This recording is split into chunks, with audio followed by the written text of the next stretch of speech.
down to the end of our time together. And like Dr. Stedman was saying, you're always ours. We always want to keep up with you and you to keep us informed about you. And we'll talk more about that as we go through the next couple times together. But tonight we are going to go over our AAPTEL Task 3 and 4. And you remember next week we do not meet.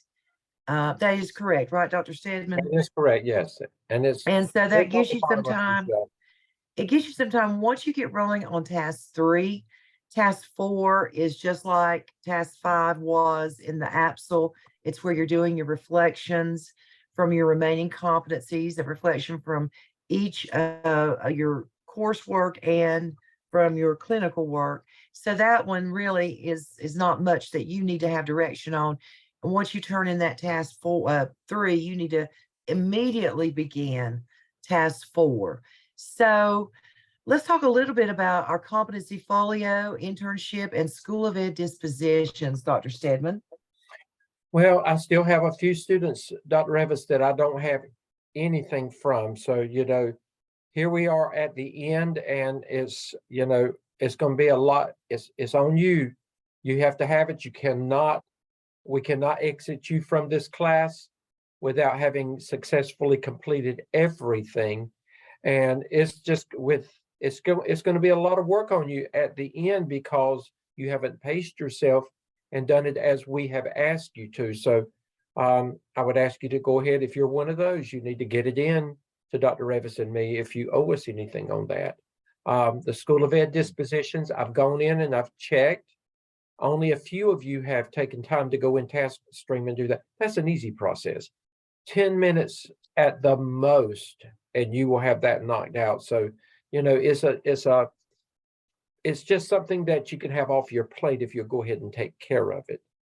The competency analysis, I don't have it on here because it's not time for that. We'll talk about that the next time that we're together, because you should be ready to finish to do that at that time. And then just make sure that you are you're beginning to bring closure to your minimum of 80 hours for your internship login. We'll talk about all of this again week 14. We'll talk about that week 14 and bring closure to all of that and tell you what to do. So this is just a reminder. Dr. Revis, how were your task 2? Well, I had some really strong task 2. Some of you guys just knocked it out of the park right off the bat. And I know I haven't listened to all of the Zoom sessions, but I have listened to 2 groups. So I have 2 more to go, and I apologize for being late on that. But I just wanted to tell you that hearing those reflections and how of you acknowledging how much you have grown, not only in just being able to pace yourself and organize your workload, but also how much you've enjoyed working on the APTEL. Of course, this is about working with adults and a little bit different, but some really good reflections coming from that Zoom activity. I know I'm jumping ahead, Dr. Stedman. I apologize, but it's perfectly okay. Do them both at the same time. Excuse me, but it just showed me that you really have been able to make that shift and put on your administrator hat. And let me just tell you this, and I know that both of us have said this before, never, ever, ever, never forget what it's like to be a classroom teacher. Don't ever forget what that's like. Whether you're an assistant principal, a principal, or work in the district office, or whether you make it all the way to the superintendency. Don't ever forget what it's like to be the classroom teacher, because we can pat our self on the back all we want to when we're in those administrative roles. But where it really matters is what goes on in those classrooms. That relationship between those students and that teacher, the effectiveness of that teacher in delivering instruction, that's what it's all about. So never forget what it's like to be in the classroom, the challenges that you face on a daily basis, and the struggles. We're getting back to some sort of normalcy coming out of COVID, but our students are still dealing with a lot of issues and bringing a lot of baggage back into the classroom with them that we have to deal with. So don't forget what it's like to be a classroom teacher on a daily basis. That will make you a much stronger administrator. I And agree. so with that said, how was your AAPTEL test too? Dr. Revis, I'm gonna have to, I'm just gonna brag. And I'm jumping in that picture again, so that's why I got my camera off. Out of the 20 students in my class, 10 of them have submitted for a final grade already. Dr. Stedman, you froze up on us and we couldn't hear you. Yeah, I don't know what it is. It's something must, can you hear me now? We can, yes. Right I now don't know we're what it fine. is. It doesn't do this at work. It only does it here. So I have no idea. There's something about something in this area because I don't have this problem at the office. So I don't know what it is. So, but anyway, I'll keep But trying. And if we I get missed your accolades. but I'm just saying that out of the 20 students in my class, 10 of them have already submitted for a final grade successfully. And I'm so proud because the edits were done immediately. And there's several others that's there. You're right there to, you're right on target with it. And I'm going to brag again.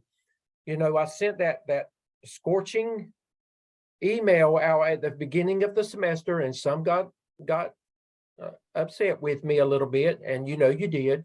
But you know what? I'm so proud of you. I don't care whether you got upset with me because it did what I wanted it to do. And I've looked at some of you at that where you were then and where you are now. There is like night and day, the growth that you have made. And I couldn't have been more pleased with the work that I got in with the AAPTEL.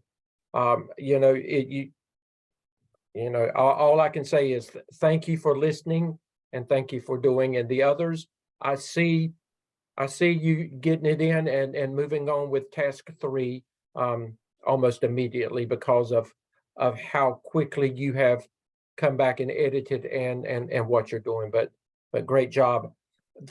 Again with your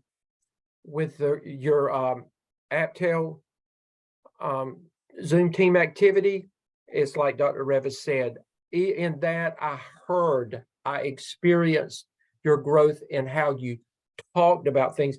And I like the fact that many of you accepted, the challenges from the beginning and where you are now, and you have recognized in yourself,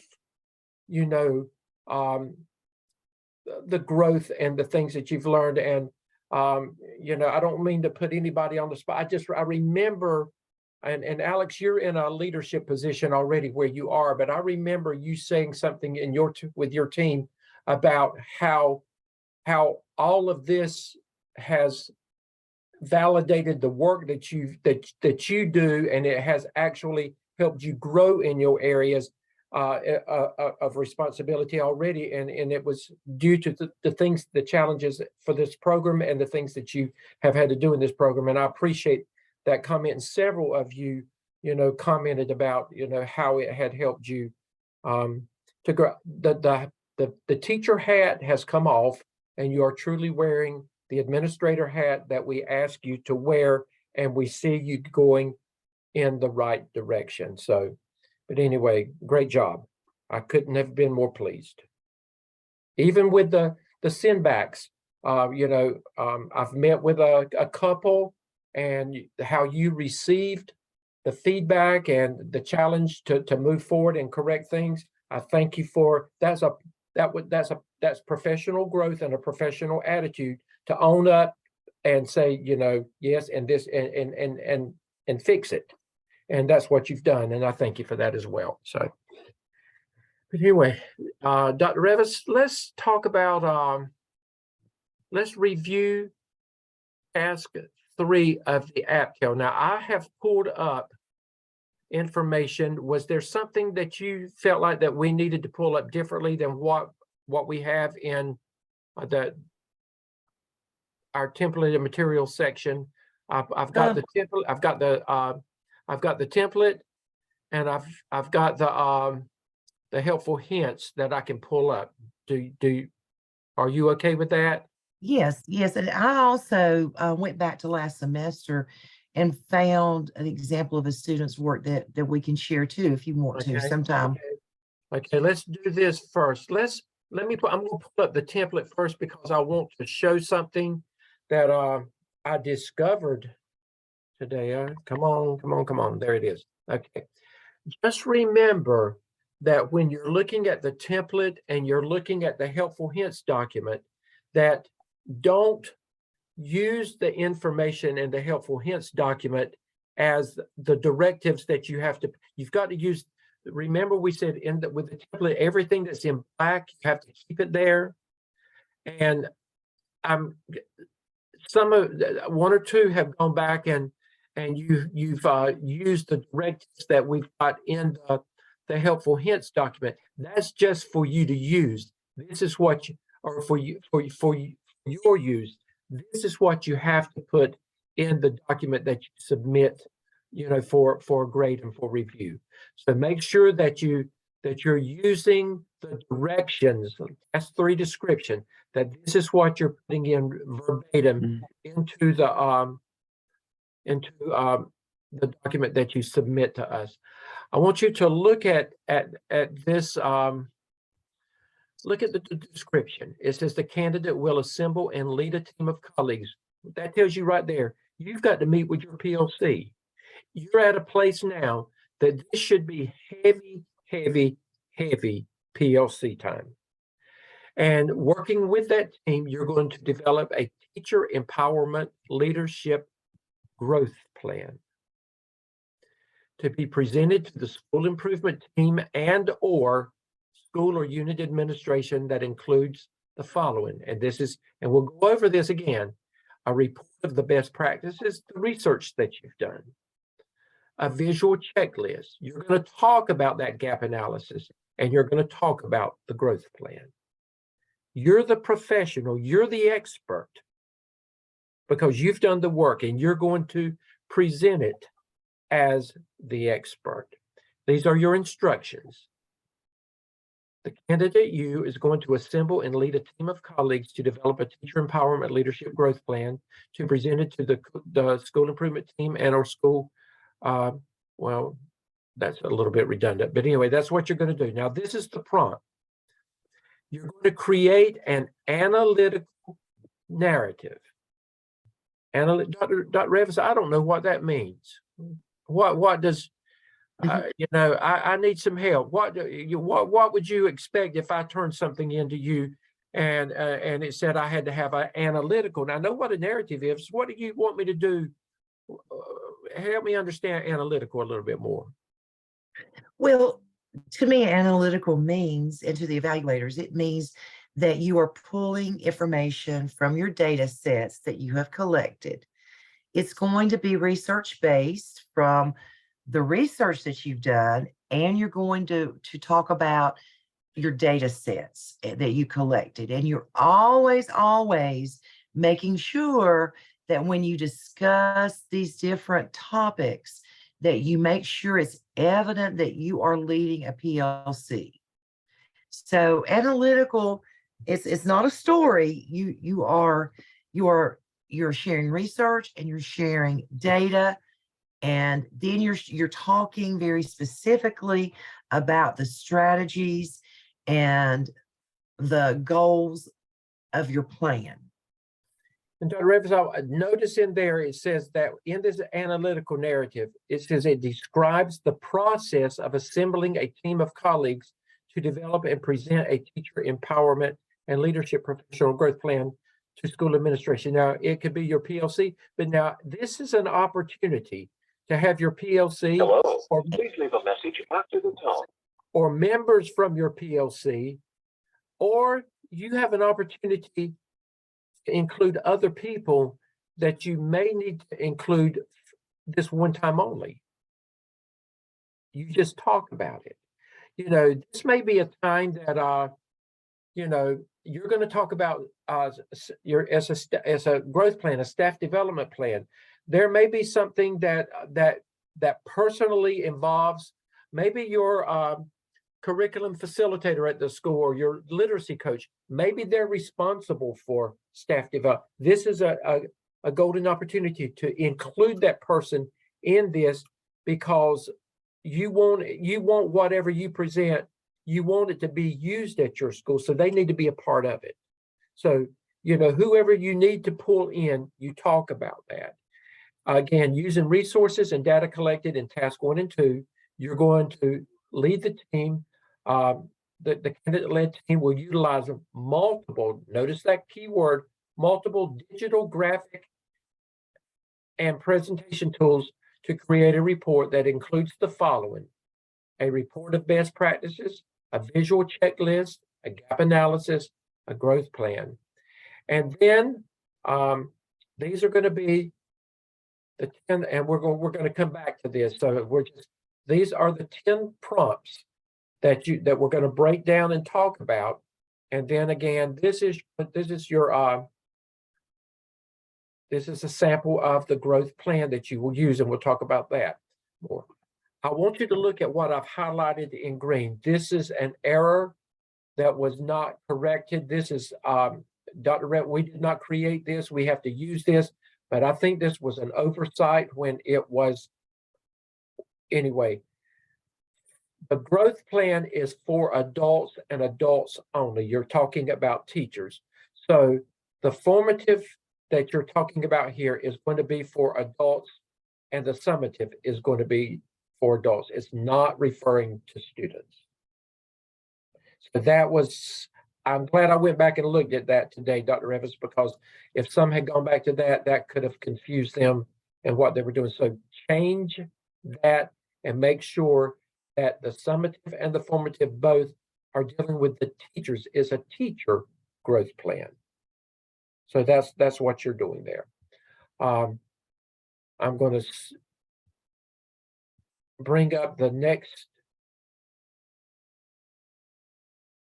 Okay, and this is the template, and not the template, I'm sorry. The helpful hints. Here it is. So that leads us into task 3. So Dr. Evans, would you like to start? Okay, can't hear you. I'm sorry. I had to mute myself because my home phone rang. Again, you're gathering your team together, and one of the first things that you need to remember is keep in mind the culminating result here is you're going to develop that action plan, and you're going to present it to your school administration.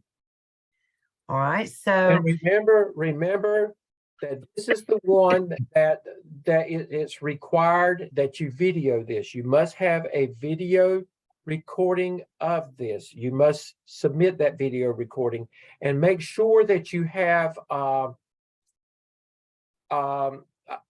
I'm just a PowerPoint presentation or something that you can put in here with, you know, with what you're presenting as well, like you've done before. And so when you're making that final report, what you're really doing is recapping the research that you did in task 1. You're going to create a visual checklist. Now, this visual checklist would be about your data sets. Then you're going to talk about the gap analysis that you and your PLC went through and have determined where your gaps are. Then you will Dr. talk Evans, can I about, say something about the gap analysis? And this is Sure. also an opportunity. You talked about the gap analysis in task 2, but you can actually, when you meet with your team, that gap analysis may grow. This is an opportunity. You know, you've got the foundation from what you did but this is really, you just presented at that time. This is a great opportunity to take that and to expand it as you need to, based on the audience that you're going to be working with, because you're going to be working with them pretty intensely. okay. And then your culminating activity is to share your growth plan. Now, here we are at the end of March. And so, keep in mind, like Dr. Stedman said last week, what we're looking at is short-term and long-term goals here, because your short-term things, when you talk to your PLC and lead them through this process, the short-term things would be things that you could do between now and the end of the year. Your long-term goals would be what you would probably do at the beginning of next year. And your principal doesn't have to take what you've done here and do anything with it. They don't have to. But very, very rarely do we see principals do that. Most of the time, they are so excited to have this kind of leadership through a PLC, and you're coming up with a plan to grow teachers. And most of the time, they're very, very willing to do that, to take this plan and implement it. Okay, And then you go ahead. go ahead. No, you go ahead, Dr. I was Stedman. just going to say there are 10 areas that's identified for the growth plan. You have to work with all 10 areas. You're to provide an analytical narrative for each of those 10 areas. And the first one is, and your heading is going to be a vision for positive school environment. Now, when you go in, when you meet with your PLC for the first time, I would go in with notes under all of these 10 headings. I would go with some starting points for dialogue, because if you don't, you're going to waste a lot of time. But you need to go in with some starting points and get the ball rolling. But your job is based on, remember in task 1, that this is what the research said. But in task 2, remember, this is what you actually saw and experienced based on your observations, based on the feedback from your surveys, based on what the principal has said, based on what you just know, based on your conversations with teachers and other people at the school. Okay, now based on that, now remember, there's a gap. Based on the research and what's actually happened, there's the gap. So you've got, based on what you know, you're building a case for your growth plan. You and your team are going to talk about it, and then you're going to narratively write about what is a vision for a positive school environment. Remember, you did the research on efficacy. I would tie that would tie into it. Based on how teachers, how they feel. You've got the pulse of how they feel based on just those 5 questions from the survey. You also can reflect on the teacher working conditions survey, because you know what that says. You can reflect, if you're in South Carolina, on the Cognia report, because that includes that kind of information. But you have a knowledge and an understanding, and your team has enough. So now's the opportunity to say, okay, based on what we know and based on what the research says we should be doing, this is going to be the vision for a positive school environment. So you're going to talk about that. Dr. Revis, the next one. Well, one more thing I want to say about Okay. that vision for positive school environment. For my students, I always like to see an author or some research quoted about the importance of that vision. Exactly. And that would be with any of them where you can, just like in task 2, when you did your survey results and you were talking about it, you said, you introduced it with based on what the research said, and then you talked about the actual results.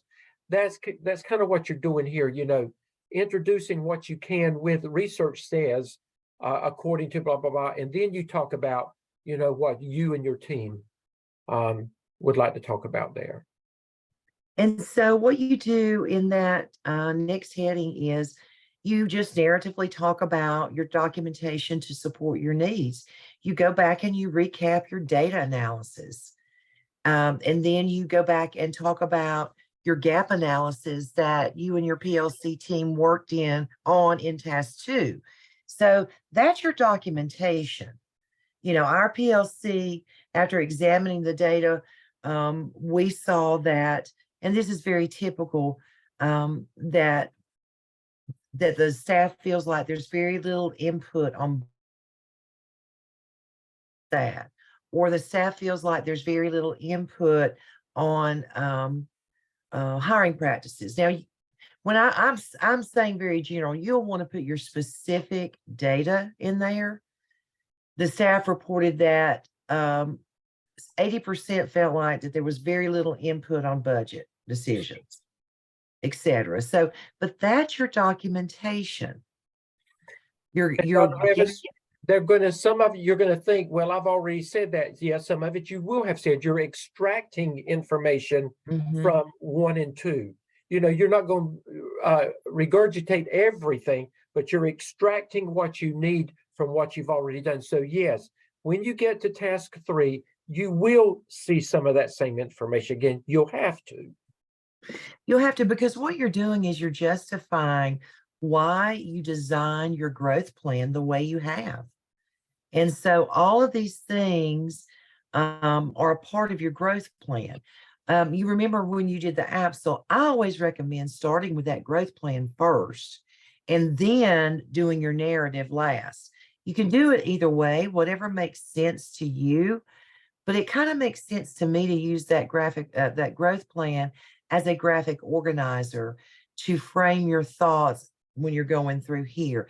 But remember, what you put in that action plan has to be tied to your gap analysis that you did in task 2. It just can't be out of the clear blue.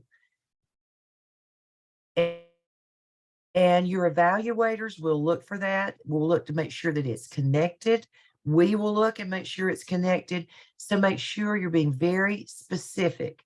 In these headings, do not say, as noted in the action plan, da da da da da. No, you write it out narratively. It's almost like you are taking that action plan and then you're describing the process, the thinking process that went into building that action plan. I agree. And then the third one, a list of your heading is list of strategic indicators of success. Okay, here you're just going to talk about, okay, how do you know what, how are you? And again, this is where you monitor with fidelity along the way. Along the way, there should be benchmarks of, that whether you're making progress. So, what is that going to be? How are you going to monitor and know that what you are doing, what you're recommending, what you're proposing, what you're engaged in, how do you know if it's working or not? Because you don't want to go a whole year and do something, and at the end of the year, look back and you've wasted a whole year. Along the way, I would just say, intermittently, you've got to say, well, this is what we'll do at this time. This is what we'll do at this time. What will that something be? Because when you come to that point, if something's not working, it gives you time to have dialogue, to meet with a team, meet with the administration, and to fix whatever it is, and to go back and you have to do an adjustment sometime. If everything's good, then you move on to the next step. But you do have an opportunity to revamp things along the way. Everything's not set in stone. You change it if you need to change it based on the needs at that time. Dr. Revis? And then you talk about your short-term and long-term goals and objectives. Remember, short-term are things that you're going to try to get done this spring. Long-term would be things maybe that carry over until the beginning of the year next year. Okay. And then your activities to address identified goals and objectives. these are the different things that you're gonna say, okay, we want to do number one, this. We want to do number two, this.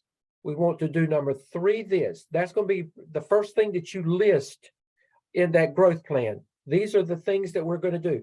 And remember, we want to see no less than 4 and probably about 5 really, really, really strong activities that, and they have to align with what you said the problems were. You know, based on teacher leadership inside that classroom and teacher leadership outside that classroom.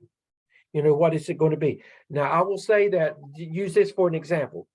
Some schools may not even do walkthroughs. Well, you know, walkthroughs are very important. So, you know, it may be that your recommendation, your team and your recommendation is that effective the 2023-24 school year, that a walkthrough process will begin for your school. You know, and what will that look like? You know, you're making that recommendation of where that is an example of something, but it must show as a weakness in your gap analysis for you to be able to do that. It must align with what you have said are weaknesses in your gap analysis. And I want to take a little trip to Pittsburgh because what you said there, Dr. Stanley, reminded me of what I heard from Paul. Paul said that he learned so much himself when he went on walkthroughs. He said he finally felt like he was in an administrative role, but he said he learned so much that he's taking ideas back to his own classroom. If your school is not doing walkthroughs, you are missing out on a great opportunity to grow and move your staff. Think about that. Give your teachers opportunities to do walkthroughs in small groups, and you facilitate and guide them through the building. They'll learn so much and pick up so many new ideas. But, you know, it may be that we're going to get teams of teachers engaged in doing some walkthroughs. I think that's a wonderful idea and a wonderful activity. And Dr. Revis, they call it, some schools call it instructional rounds. That's what they do in a hospital. And you know, anybody that's ever been in a hospital, when you see the doctors come around and then they've got a team around them, many of those they're in training. So, you know, the doctors is in charge, but what the doctor will do is he'll turn around or she will turn around and they'll converse. They'll get in a huddle and they'll converse. And I witnessed this with my wife at Rex Hospital. They were doing some, and they allowed me to join them. And I witnessed that. And what the doctor did, he said, okay. And he talked about my wife's situation. And he asked them, he said, now, what should I do? What should we do? And he challenged them. It was a learning moment. It was a learning opportunity. And as administrators, you can challenge teachers, you know, in that way. So, you know, instructional rounds, you know, call it that. It's the same concept, but it's a great opportunity for growth. Okay. Anything else there, Dr. Revis? No, I think that's we good. said 4. Yeah. A minimum of 4, but we would like to see about 5. I'm going to show you an example. So Jillian's asked, your action plan could cover more than one area. Most definitely. An action plan, if you identified, you know, 2 or 3 areas, then you cover them all. But I'm going to show you a really good, solid example of an action plan. Okay, as soon as we get through that, we can pull that up, Dr. Revis, in short. Okay. Okay. The next one is a plan to communicate progress. That's your time, Dr. Revis, a plan. Okay, a plan to communicate progress with stakeholders. That is your plan to share that with, how would you share that with the whole school? How are you going to get buy-in from your whole school? You know, it's all about buy-in. We can have a beautiful plan, but one of two things can happen. It can either be sitting on a shelf collecting dust, or you get your teachers mobilized around that plan and you have buy-in and you work that plan. That's the hard part of administration. It's easy to make a plan, put it on paper. What's hard is to execute that plan. And how you do it is you set those high expectations for your teachers. You engage them in showing them the data, and here's some research, just exactly like the presentation that you would give to your administration. That's how you get buy-in. This is something that's good for our teachers and good for our school. Okay, Dr. Revis, and I think you go ahead. Look at this one: a plan to communicate progress and a plan for stakeholder involvement and buy-in. So you're really, that's what Dr. Revis was talking about right there. The Okay, I jumped the gun. Yeah, so a plan to communicate progress. I'm with sorry. stakeholders. It's okay. The progress is, how are you going to communicate? Up here we said that you've got to gauge along the way, whether it's working or not. And then, how are you going to communicate to the teachers, that what you're doing is working? And, just like Dr. Revis and I did at the beginning, we talked to you about, some of you were challenged when we first started this program, but then what did I do tonight? I told you how much you had grown, and Dr. Revis talked to you how much you had grown. Teachers need to hear that. They need to hear that. They need that affirmation. So how are you going to do that we're making progress? And even if you do have to make some changes, make sure that when you communicate that you do it in a very positive way.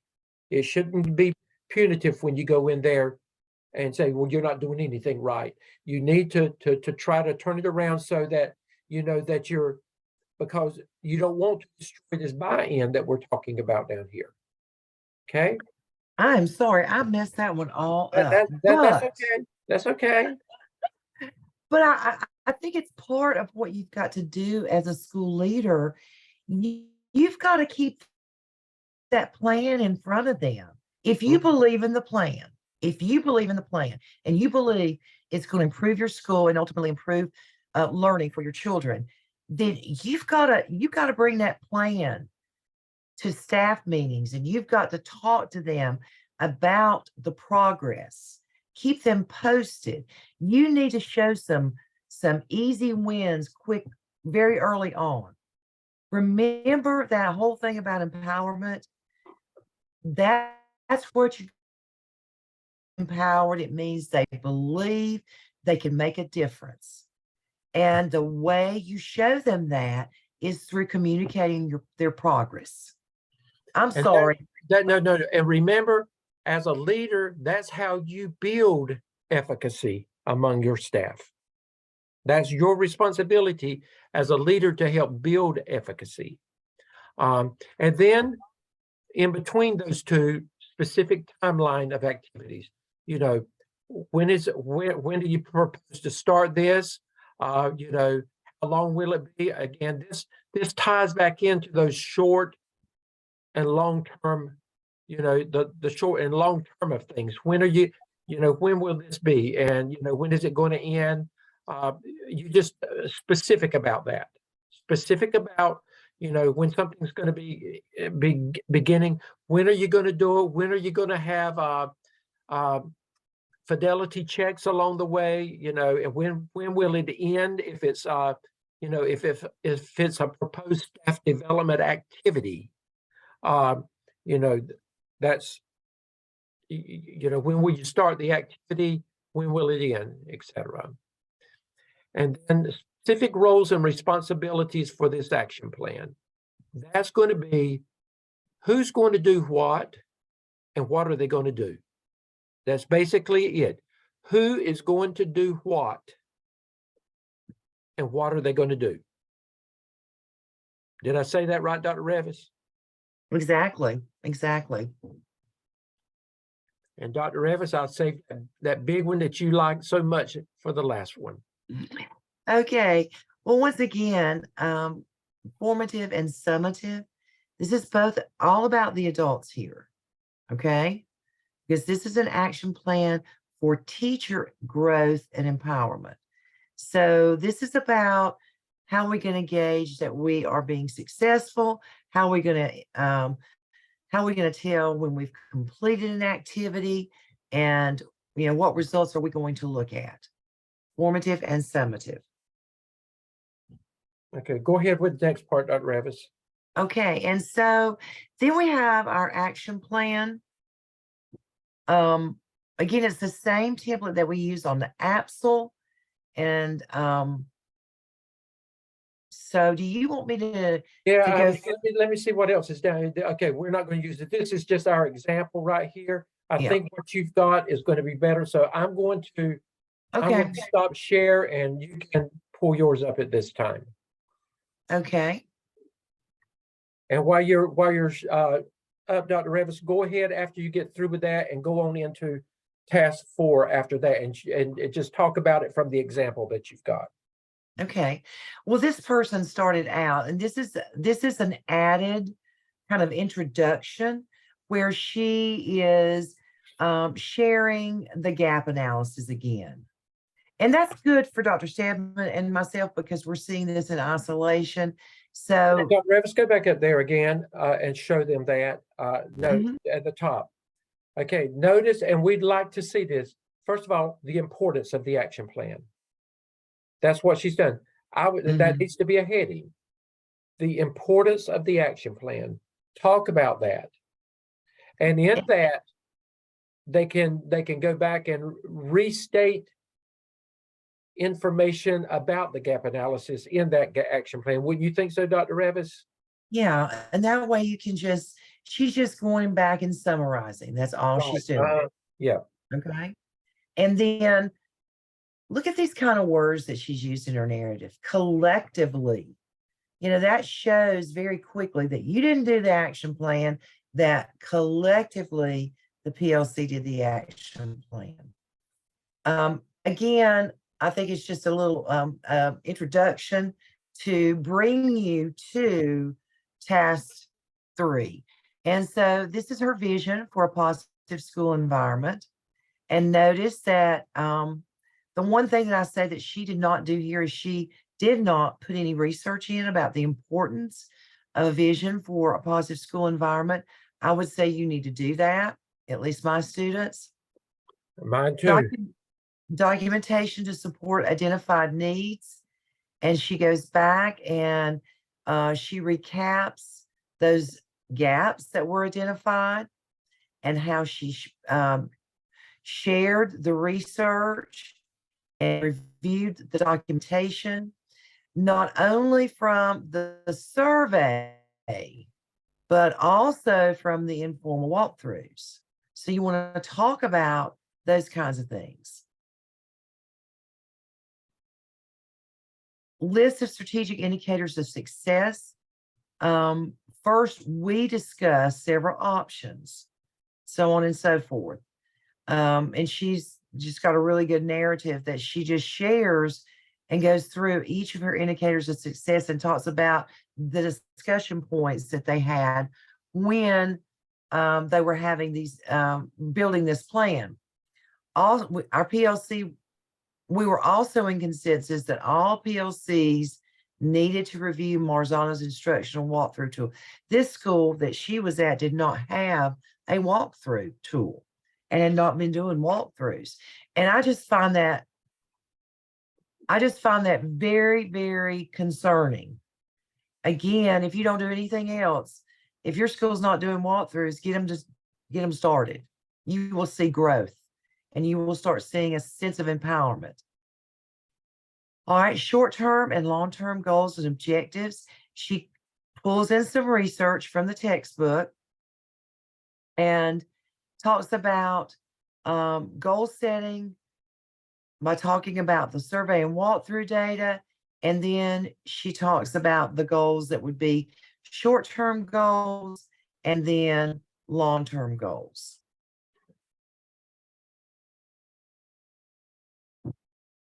And here's where she talks about her activities. They identified several areas to address. There will be 3 activities related to improving our teacher empowerment and leadership. And then she's got an activity about walkthroughs on down through here. So then she talks about increasing teacher input on hiring and budget and something else. I can't remember what that is. Oh, And define at her- professional development. Yeah, look at her transitional words though. She talks about something, then she says next. Yeah. Next, we define the professional development needed. They realized that they weren't doing a lot of collaborative work, or students weren't doing a lot of collaboration during the classroom. So, and I think people were doing a lot of collaborative work before the pandemic, and then everything was just going haywire. And so sometimes we have to bring things back to what we know really works. And they did really focus around the high yield strategies from Marzano. And I promise you, if your school will do that, you will see growth in student learning.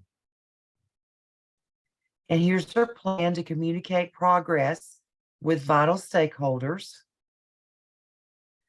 We developed a plan to communicate progress with our growth plan. And then she talks about it. Specific timelines. Remember, we have short-term and long-term, no midterm here. Excuse me. Then her plan for stakeholder involvement and buy-in. And she does a little research here. And again, I think that's the hard part about administration. How do you mobilize people for change? Specific roles. Now, you notice all through this, there is not one bullet. It's all narrative. Here's our formative and summative assessments. For formative review, we'll use attendance sign-in sheet and minutes of our meetings to determine if we've met the criteria for the budget review meetings and attending professional development training, and so on. And then here's her plan. First, she says we need to survey staff on professional development needs. It's always good to give teacher input on professional development needs, but only, I think, after you put some data in front of them. For example, sharing with them the data that you saw from your walkthroughs. School budget reviews. They're going to do this 3 times a year, and it talks about how they're going to carry that out. Creating a teacher interview team. So that obviously says to me that in her data, I don't even need to read her data. I know her data says that a large percentage of her teachers felt they didn't have input in budget and teacher interviews or teacher hiring. And their team decided, based on the walkthroughs and the data they had, that they were going to have this specific professional development. And this is about collaborative learning, collaborative pairs, collaborative heads, whatever you want to call it. So they not only are they going to allow teachers to have input and a voice in professional development, but it is very okay as a school improvement team or as your PLC to identify a specific thing that your data points to for professional development. And then the last thing they're going to do, well, no, I don't guess it's the last thing. They're going to have teachers lead small group professional development in Marzano's high yield strategies.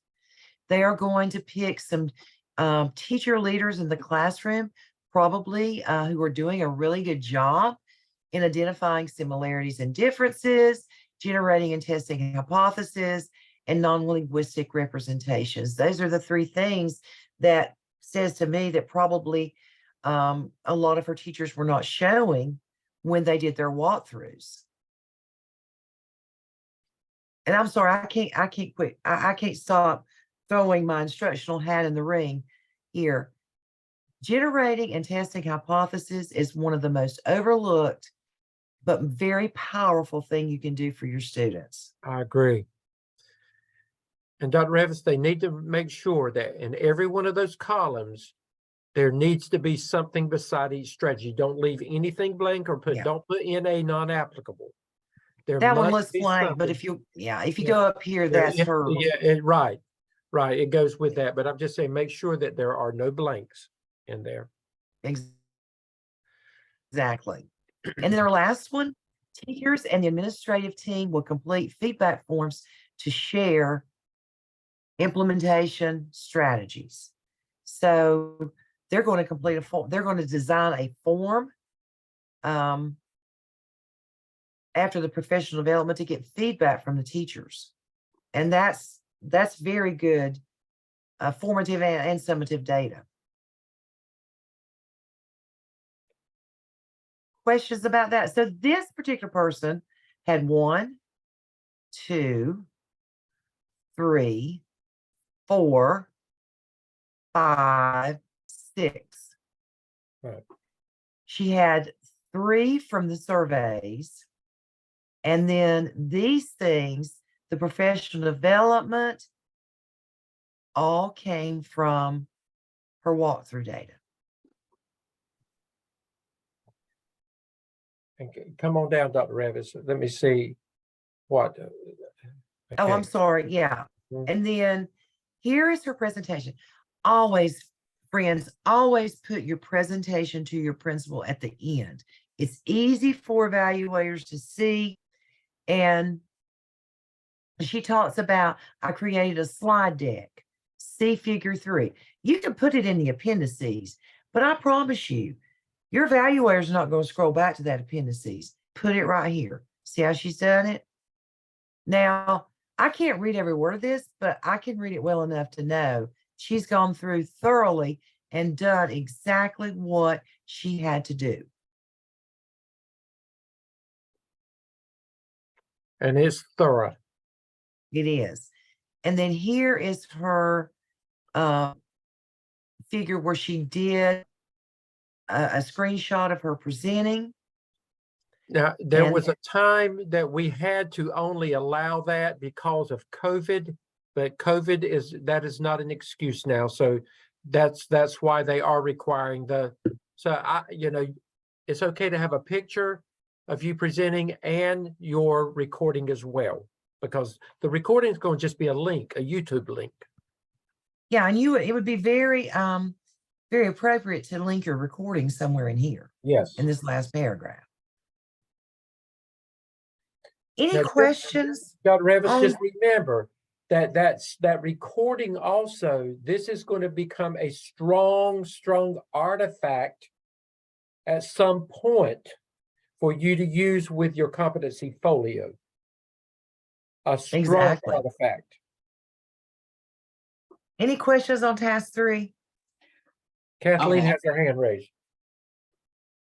So with this one, are we expected to have the presentation and everything done before Sunday? The presentation, as long as you have the work in by Sunday, then you can let us know with a disclaimer when you plan to present. And see, you've got next week that you don't have to worry with us. So that gives you time to get that done, Kathleen. Okay. Thank you for asking that, though. Crystal? All right, so Kathleen actually asked one of the questions about the presentation. We're actually on spring break and we don't go back to school until after Easter. So I know that, I can get the work in, but I know that it will probably be a week and a half before I can even do the presentation to my admin team.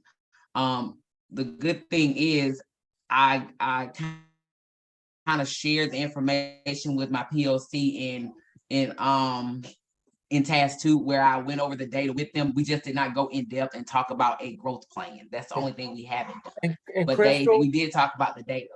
And Crystal, this may be an opportunity if you can, however many you can get available, you may want to, if they're not there, just say, can you Zoom with me? And just do a Zoom meeting with them. Okay, okay. Okay, and that And- will and- work. That will work. Okay, For Alex? both your PLC and for your presentation, you could even do a Right. Zoom for your Yeah, presentation. you can do that, yes. So, Okay. okay, Alex? So thank you for Crystal for asking that, because I'm kind of in a similar boat here. We are heading into spring break next week, but I think I could probably get it done. But I have just additional concerns about my leadership team's willingness to be recorded while we are discussing, I guess, in-house business, and for that to be shared with people outside of the school. So what kind of advice would you offer for that? It's not going to be shared with anybody except it will go, this will become a part of what goes to DPI for your certification. It won't be, nobody else will see that but Dr. Revis and me. And when it goes to DPI for your final your evaluators are not going to open it up and listen to it. They're only going to see that it's there. Dr. Revis and I will actually click on it and pay, but that's as far as it goes, Alex. It doesn't go out to anybody else. But I can understand their concern. Right. Any other questions?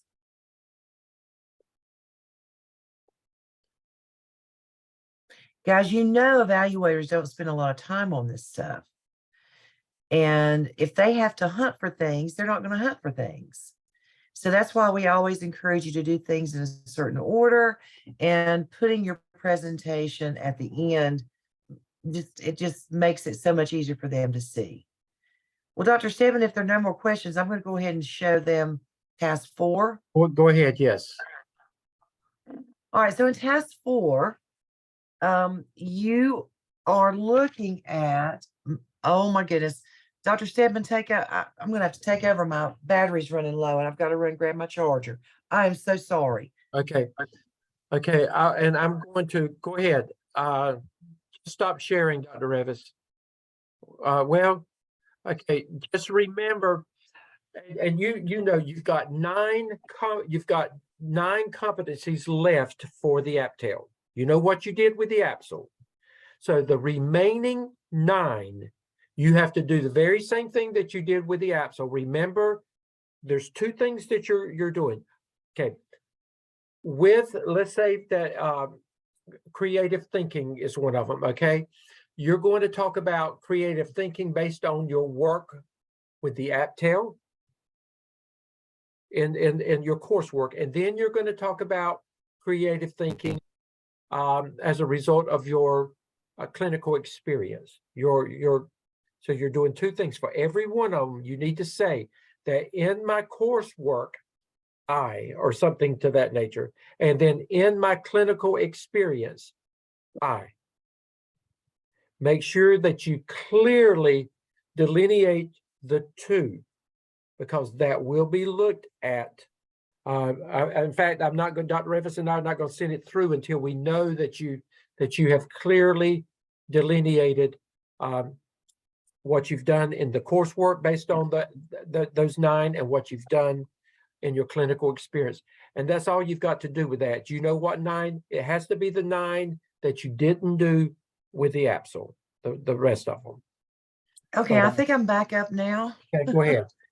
Okay, so just very quickly, imagine you being an evaluator and you're looking at this last task 4. You can very quickly see during the APTEL, hey, that's from her coursework. In my internship, I don't have to guess. I can see very quickly where both of her reflections are coming from and which one's coming from where. All right. Next one. I look very quickly in the AAPTEL. And she didn't start off with in my clinical. I always like to say in my clinical work, but she did, you can tell she's talking about the cafeteria. That's got to be clinical. and during my internship. So make it easy for those evaluators to see that you are reflecting on coursework and clinical work. Okay. Are there any questions about the 9 competencies that you've got left to do? Any questions? Okay, I know it's getting late, but we've got one more thing because we're not going to be together next week. Let me pull this up. Okay.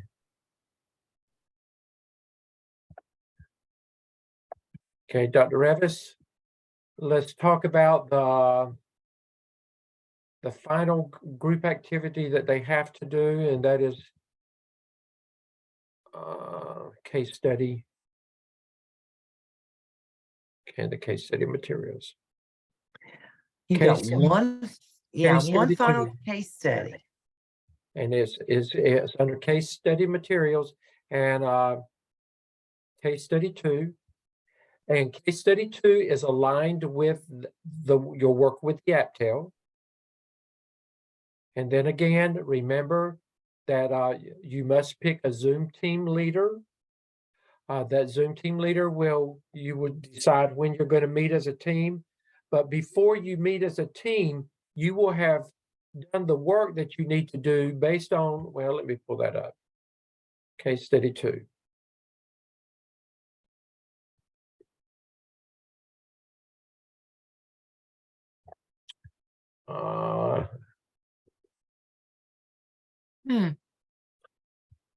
Okay, it's coming up. It's there it is. Okay. Title is A Community of Teachers. It's aligned with evidence 2 of the AAPTEL. Now, once you read it yourself, then you respond. I love this case study, Dr. Revis. It's going to make you think. And then your responsibility is to respond to these 3 questions on your own. What guidelines could Donna have provided for the teachers prior to the grade level meetings? How could the teacher's final plans be effective for the instructional process? And then how would the principal be able to evaluate whether the new observation format was working successfully for the students? So this is your thinking. You do all of this prior to meeting with your team. And then once you meet with your team, your responsibility is to do a written reflection. And that written reflection has 2 parts to it. It's going to be, you're going to reflect on what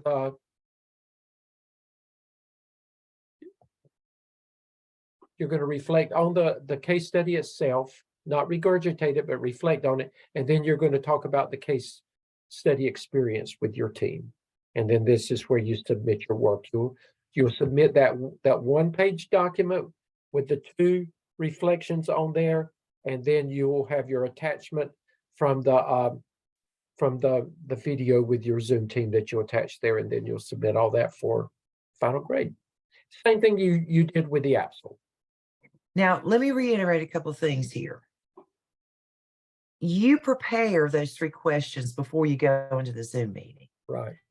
And it is what you think, but it's what you think based on the research that you've done in the AAPTEL, okay? Back up your thinking and your opinions with research.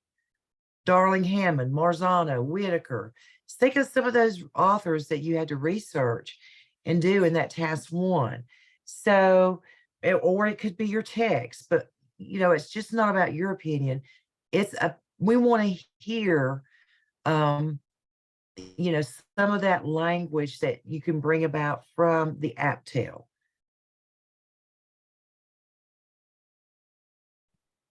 I'm pulling up. They asked the question, and I can't see my. Give me a second.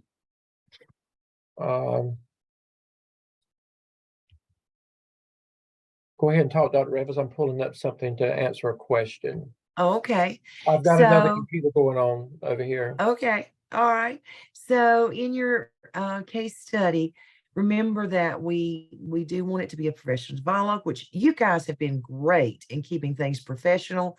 And again, the Zoom master, hopefully each one of you have had an opportunity to be a Zoom master. I have one team with 5. So if you've not been a Zoom master, there will be 2 of you who need to co-facilitate that Zoom meeting. But because we want to see leadership from everybody, but the best run meetings are those in which the Zoom master has prepared an agenda and moves the meeting along, decides who's going to talk first. You know, when you only have a Zoom team of 3 people, that's not a big thing. But if you've got 4 and 5, please have a structured way in which you decide who's going to share first, second, third, so that you're not vying for the camera and you don't have a lot of wasted time for that. So keep it professional, use your research, use what you've learned in doing the AAPTEL, and you will be golden. Dr. Revis, they asked a question about the case study. Let's make a decision. It actually is showing that it's due week 12. They got a lot on their plate. Let's let the case study be due by the end of week 13. I'll be okay with that. Are you okay with that? I'm okay with that. Guys, you better write this down, Dr. Yeah. Stedman. Dr. Stedman put an assignment off. Let's I've talked with this man for years, and I have never seen that happen. We'll give you until, and if you get it done, you know, you can go ahead and submit it, but you know, it won't be late until after week 13, not this week, but the next week. Okay. So And since we don't have class next week, you can definitely have some time to get that done. You're right. It is a lot, particularly since it's spring break for so many school systems. Right. So I agree with that, Dr. Stedman. okay. You do have a heart. I do. Any other questions? Okay. Now Dr. Revis, let's plan to come on, you and me, for just a few minutes next Tuesday. We don't have class, but we're going to come on at 7 o'clock for anybody that needs to jump in and jump off. If you've got questions, you know, wherever you are with things, we'll be available just to conference with you at that time. So let's say from 7 to 7:30. Now we'll stay longer if you're on there, but if we don't have anybody at 7:30, then I'm going to say good night, Dr. Revis, and she's going to say good night, Dr. Stedman, and we're going to go. We're going to stop. Okay. Jolynn said, so just to clarify, what about if we are on spring break? I didn't see that, Jolynn. Let me see. Okay, remember, if you can't meet with your administrative team this week, remember, you need to submit your work by Sunday night with the disclaimer that you will meet with your admin team, you know, at some point next week, and then you'll get that in. We've got a little bit of leeway with that because of where we are, but it's just a little bit of leeway. So we understand that we deal with this all the time with spring break. So, you know, this time of the year. So we understand that. Does everybody know what you've got to do though? And again, most of you are at a great point to go ahead and get the task 2 knocked out. And the biggest thing is to tackle task 3 and remember that you don't have to really be concerned about your case study until next week. Okay, Tara? Yes, I just want to clarify. So on the case study, we do not, I know we need to have the 3 questions prepared, but we don't need to submit that to you, just the Zoom link and the reflection. You don't have to, but Okay. now some people put it in there. I don't care. You know, it's not a requirement. Some people do the work and they want it in there, so it's okay.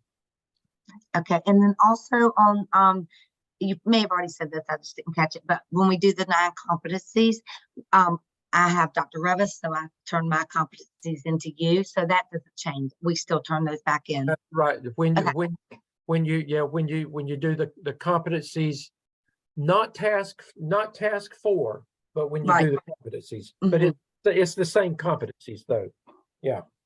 That's Yes, it. sir. Thank But and some of you will probably start on that after you get task 3 and 4 done before we meet again. But we will talk about that week 14 for anybody that needs clarification on anything that we need to do for task stream at that time. What we'll do week 14 is basically the whole time will be helping you figure out what's got to be done to bring closure, and we'll tell you about putting the AAPTEL together to do a final submission for our review before it goes to Turnitin and to for evaluation in task stream.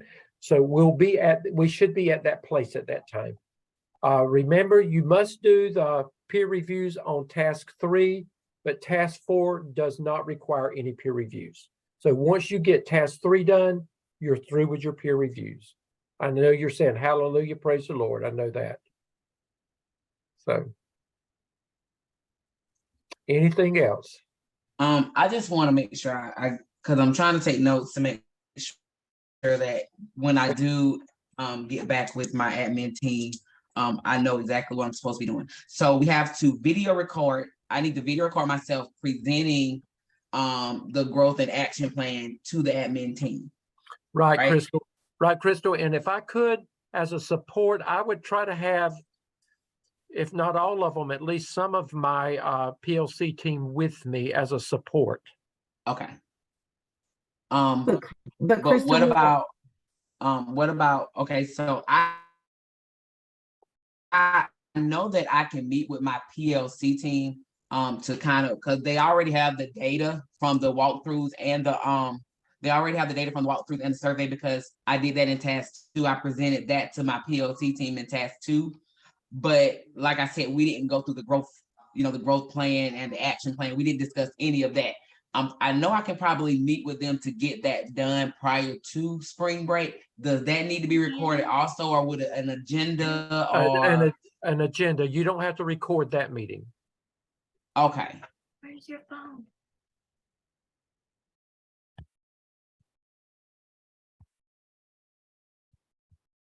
Okay. Questions though? Dr. Revis, I can't hear you. I'm sorry. Okay. Any other questions? I have one more question. So if, of course, we, already met with our PLC and we talked about, all the survey data, walkthrough data, all that stuff, and doing task 2. Okay. So I so far can only I have a meeting planned with my principal and my assistant principal, and maybe possibly the IC, but I don't think I'm going to be able to get the PLC. I'm meeting with them again tomorrow to go over the growth plan, but I can't pull them all together between now and spring break. So if I just record and meet with the principal on AP and IC, is that enough? Yes, I would say yes, Terry. Yeah. Okay. I would say yes. Okay. Yeah, because the presenting that growth plan Mhm. is really to your administration, so you'll be Okay. fine. Thank Yeah. you. Okay. And if you have any questions, you can call us, send us a text message, email us. We'll respond back quickly to you. Don't think, well, I'm going to bother them, bother me. Bother Dr. Revis. We want you to, okay? You're going to do great. I know you are. You're going to make us proud. Okay. Okay. Well, listen, we'll be back next Tuesday at 7 o'clock for those that need to talk with us at that time. But don't wait until next Tuesday if you run into a bump in the road that you need to discuss something with us. Okay. Okay. Good night. Good night, everybody. Good night. Thanks.